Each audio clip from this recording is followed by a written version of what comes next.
En esta imagen nosotros podemos comparar una sinapsis eléctrica a la izquierda y una sinapsis química a la derecha. Estos gráficos corresponden en la parte superior a los cambios en el potencial de membrana de la célula presináptica y los cambios en el potencial de membrana en la célula postsináptica, pero ambos han sido medidos en la misma escala de tiempo. Entonces, si analizamos cada uno de estos gráficos, ¿qué es lo que podemos observar? Una de las cosas que más llama la atención es que si nos vamos al elemento presináptico y vemos el momento en que se produce el pic del potencial de acción, vamos a ver que ese pic coincide prácticamente con el pic del potencial de acción en la célula postsináptica, lo que me está indicando que los potenciales de acción en ambas células pre y postsinápticas están ocurriendo prácticamente al mismo tiempo. Y esto guarda relación con lo que ya habíamos discutido y que era el acoplamiento electroquímico. Si analizamos ahora lo que ocurre en la sinapsis química, nos vamos a dar cuenta que el momento en que se produce el pic del potencial de acción en el elemento presináptico y lo comparamos con el momento en que se produce el pic del potencial de acción en el postsináptico, nos vamos a dar cuenta que hay una diferencia, hay un tiempo que transcurre entre ambos. Este tiempo es lo que se llama el retraso sináptico. Y este retraso sináptico se debe a todos los eventos que transcurren entre el momento en que llega el potencial de acción al elemento presináptico y el momento en que se desencadena el potencial de acción en el elemento postsináptico. ¿Cuáles serían esos eventos? Por ejemplo, la apertura de los canales de calcio regulados por voltaje, el ingreso de calcio, el aumento de calcio intracelular, la exocitosis de los neurotransmisores en el espacio sináptico y la unión de los neurotransmisores en los receptores en la célula postsináptica. Luego, la apertura de canales iónicos en la célula postsináptica y el cambio en el potencial de membrana en la célula postsináptica. Todos esos eventos son los que explican la existencia de este retraso sináptico. Entonces podríamos decir finalmente que en la sinapsis química vamos a encontrar retraso sináptico siempre, en cambio en la sinapsis eléctrica ese retraso sináptico es muy pequeño o prácticamente no existe.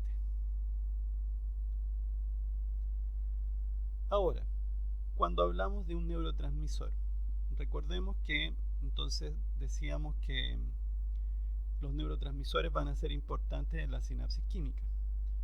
Pero ¿cómo sabemos si una sustancia finalmente podría llegar a ser considerada un neurotransmisor? Para esto tiene que cumplir una serie de criterios.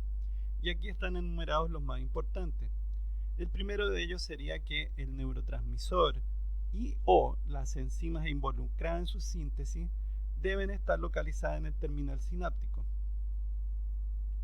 Bueno, podría parecer obvio que el neurotransmisor esté ubicado en el espacio sináptico, el terminal sináptico.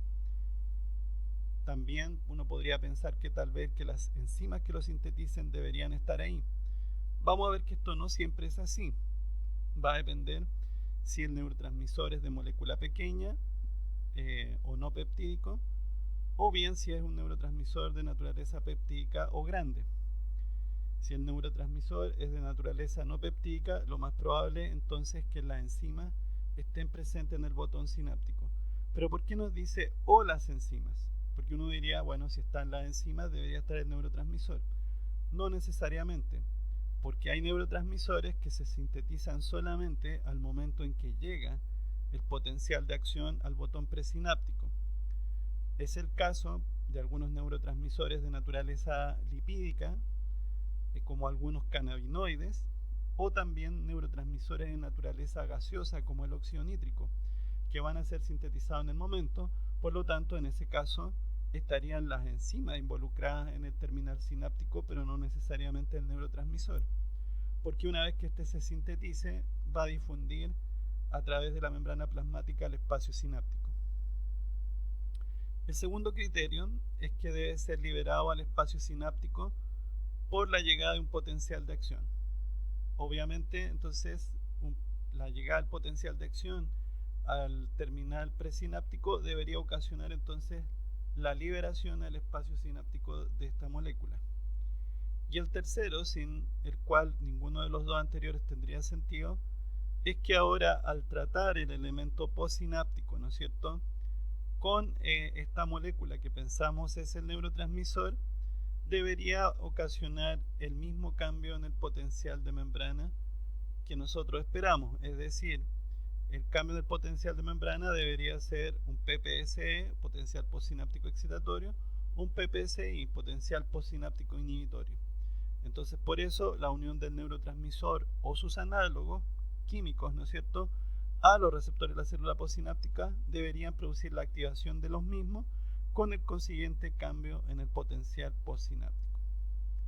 Esos serían entonces los tres principales criterios para considerar una molécula como un neurotransmisor. Ahora bien, con respecto al ciclo vital de un neurotransmisor, que sería su ciclo de formación y destrucción o degradación. Bueno, dependiendo de qué tipo de neurotransmisor se trata, en este ejemplo vemos un neurotransmisor de molécula pequeña o no peptídico, vemos que llegan las enzimas que van a sintetizar al neurotransmisor al botón sináptico. Viajan entonces por el axón probablemente a través de un flujo axónico y al llegar acá se deben encontrar con precursores, que son los reactantes que van a participar en esta reacción química que va a dar origen al neurotransmisor. De esta manera, el neurotransmisor es sintetizado en el citosol y luego va a ser incorporado al interior de una vesícula membranosa. Este mecanismo o este proceso en donde el neurotransmisor queda incluido dentro de esta vesícula membranosa se conoce con el nombre de empaque. Y en este caso, si el neurotransmisor fue sintetizado en el citosol, va a ser incorporado a través de un mecanismo de transporte activo. ¿Okay? Entonces, en la membrana de esta vesícula membranosa debería haber un transportador específico que va a movilizar al neurotransmisor a través de un mecanismo activo. De esta manera, entonces, se forma la vesícula sináptica y alberga en su interior y concentra una gran cantidad de neurotransmisores.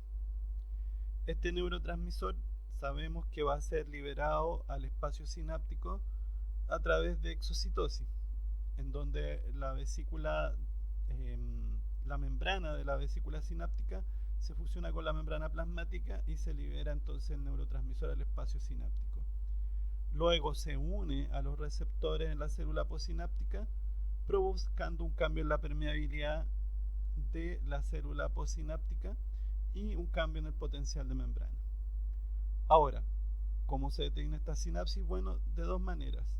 Una posibilidad es que el neurotransmisor sea degradado en el espacio sináptico de manera química por enzimas que lo van a degradar.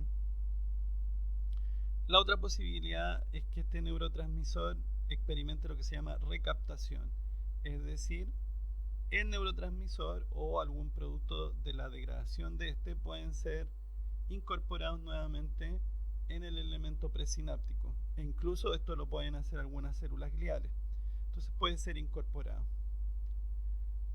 La otra posibilidad o el otro factor que va a incidir en que se detenga esta sinapsis química es que el neurotransmisor va a comenzar a difundir del espacio sináptico y por lo tanto a medida que la difusión avanza, la concentración del neurotransmisor en el espacio sináptico va a ir decayendo. Cuando la concentración sea muy baja de neurotransmisor en el espacio sináptico, la probabilidad de unión a los receptores para el neurotransmisor va a ser muy baja y eso entonces va a detener esta sinapsis. Bueno, ya hemos explicado algo de cómo ocurre entonces la síntesis de un neurotransmisor no peptídico. ¿Ok? ¿Qué pasa en el caso de los neurotransmisores peptídicos? En el caso de los neurotransmisores naturaleza peptídica, estos van a ser sintetizados en el retículo endoplásmico rugoso y por lo tanto en el soma neuronal. Al ser sintetizados acá en el soma neuronal, van a ser sintetizados como un propéptido, es decir, una proteína de gran tamaño que luego, gracias a un proceso de clivaje o corte, va a ir generando los distintos fragmentos peptídicos. Por lo tanto, quiere decir que en el caso de los neurotransmisores peptídicos, el precursor es una forma inactiva, a diferencia de los neurotransmisores no peptídicos, en donde una vez sintetizado el neurotransmisor, este ya podría ser activo. Ahora bien, estos propéptidos, ¿no es cierto?, en el caso de los peptídicos, como les decía, van a ir siendo cortados. ¿Dónde se van a producir estos cortes? En el aparato de Golgi y también a medida que viajan dentro de la vesícula en el citoplasma del elemento presináptico. Ahora bien, ¿dónde son empacados los neurotransmisores peptídicos? Bueno, van a ser empacados a nivel de aparato de Golgi. ¿Por qué? Porque el propéptido viaja del retículo endoplásmico al aparato de Golgi y desde el aparato de Golgi ya sale envuelto en la membrana, en una membrana que procede de la propia membrana del aparato de Golgi. Entonces el empaque ocurre a nivel de aparato de Golgi. Y como les decía, ahí se inicia el clivaje. Luego, ¿qué pasa con estos neurotransmisores? Habitualmente, una vez ya liberados, estos van a ser degradados de manera enzimática o bien su concentración en el espacio sináptico va a irse reduciendo progresivamente por difusión. ¿Ok? Estos dibujos nos ilustran lo que acabamos de señalar. Los neurotransmisores de molécula pequeña, como decíamos, las enzimas necesarias para su síntesis puede ser que se sinteticen en el soma neuronal.